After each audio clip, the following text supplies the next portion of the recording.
What's going on, Diecast collectors? This is OBB, the Diecast news guy, returning once more to bring you all a Winner's Circle Diecast review on Kenny Irwin Jr.'s 1997 G.I. Joe Ford Thunderbird for the NASCAR Winston Cup Series and David Blair Motorsports. So this is a really obscure card that I'm sure a lot of you Winner's Circle fans are going to love, and G.I. Joe fans as well. But you guys can see this is really cool. We got Kenny Irwin Jr., which we'll be talking about him momentarily, and the beautiful camouflage G.I. Joe colors, looking really sharp, very nice.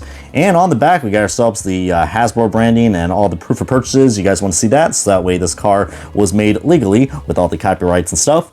But now let's get on to the best part of the Diecast review, which is the unboxing and the official start of the 1997 G.I. Joe Ford Thunderbird, driven by the one and only Kenny Irwin Jr. And alrighty, folks, we got this Diecast out of its box, and before we get things started, let's look at the free accessory that comes with this Diecast, which of course it is a trading card, a Winner's Circle trading card of Kenny Irwin Jr., representing the 1997 G.I. Joe Ford Thunderbird. As you can see right there, this is really cool.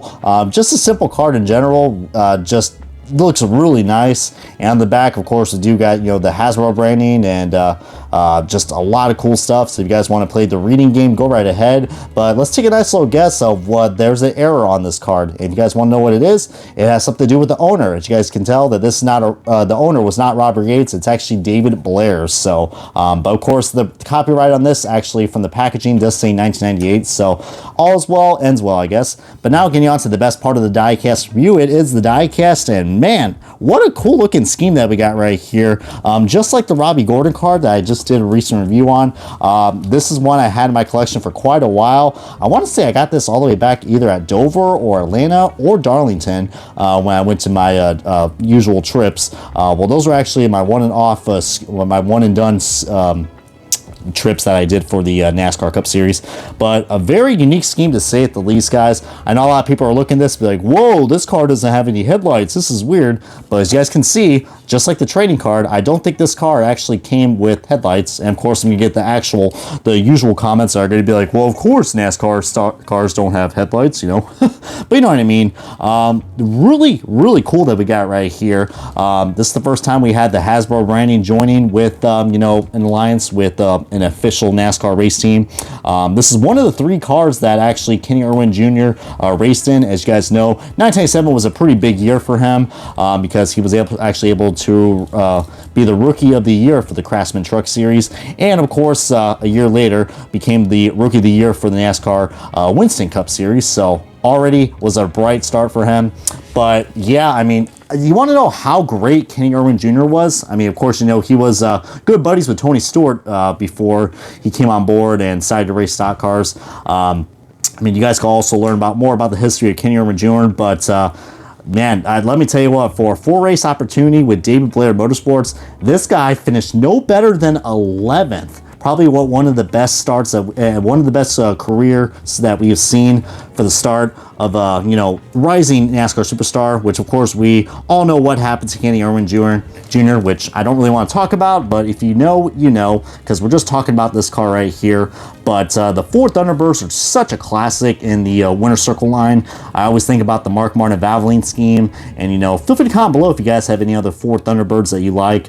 But this is also the first time we actually got the Winner's Circle branding that's on a Diecast. So if you guys thought that, you know, Plan B Cells, Circle B Diecast, even NASCAR Authentics sponsored the NASCAR Authentics Line R Racing card that was in 2020 or 2021 by Noah Gregson. You guys thought those were the only ones that were produced? Nah, I mean, this dates it all the way back from 1997. So just shows you just how historic this Winner's Circle line was. As, I mean, this along with the Nerf car and the Tonka Trucks car, which of course, if you guys aren't familiar with the Nerf car, Wicker Racing did a throwback of that car from like a few years ago in like 2017 or 2018.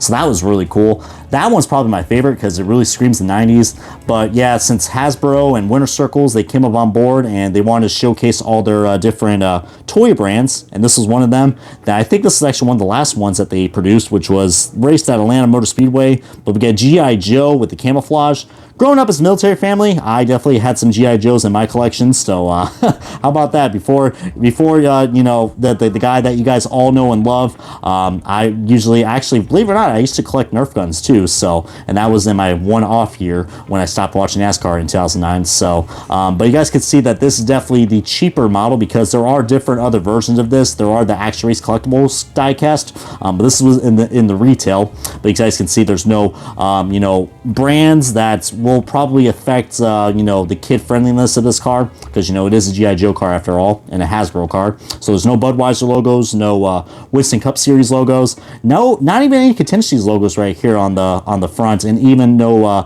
Rebessa's logo right here on the quarter panel. Not quite sure why, but love the curvatures of this car and the nice bright green. I would love if someone would do a throwback of this. The bright orange, the bright camouflage. It's probably one of the brightest camouflage cars that I have in my collection. And I guess it did get you guys right into action, right?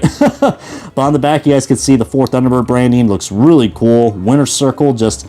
I never realized just how cool this is, because you guys know me, I'm a huge Winter Circle fan, and I don't know, maybe that's the reason why I got this car, because it just shows you that this brand has just been with us since the beginning of diecast collecting, which we, you know, kind of started in the 80s and early 90s, but just, man, what a cool looking car. And that just shows you just how big the NASCAR diecast market was back then, because we had Hasbro, you know, one of the most well-known producers of toys, along with Mattel, to produce NASCAR diecast. We had Spin Master too, just, man, we had it all, guys. And here's some other sponsors that many of you old gearheads will probably remember, but just that, God, I really wish someone would do a throwback of this car, because this is pretty darn nice, to say it the least. And yeah, but now I think it's only appropriate for me to showcase now side-by-side comparison of another camouflage Ford car, and it is Ryan Blaney. I know it's pretty random, but I just like to showcase you guys just how far off and how different different qualities that we got right here. Of course, one is basically Winter Circle's $5 car, and this one you can get for about $8 online with my good buddies at Spoiler Diecast. But just, yeah, just a lot of differences. I mean, as you guys can see, we have definitely changed from 97 and here to 2023 model. But just, I don't know, it's probably not the best looking side-by-side comparison, but it's the closest thing I could get to this bright camouflage. And you know, when I mean bright, this thing is absolutely bright.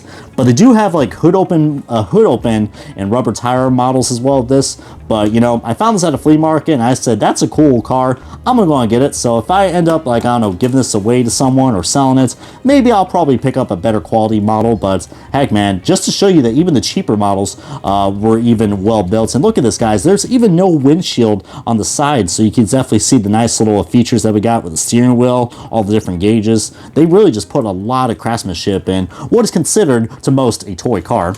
But getting back onto the Ryan Blaney car, as, man, just can't get enough of these side-by-side comparisons, guys. But comment below if you guys, which Ford body style do you guys actually prefer, and which one's actually your favorite? Do you like the Tauruses, or the Thunderbirds, or the Fusions, or the Mustangs? I mean, we've got it all right here for the Ford gang. But anyways, I hope you guys enjoyed this very interesting and well-informed diecast review of Kenny Irwin Jr.'s 1997 number 27 G.I. Joe Ford Thunderbird for David Blair Motorsports and the NASCAR Winston Cup Series. Comment, subscribe. This has been OBB, the Diecast News Guy, and I guess I'm going to salute my way on to the next diecast review, and G.I. Joe, everyone.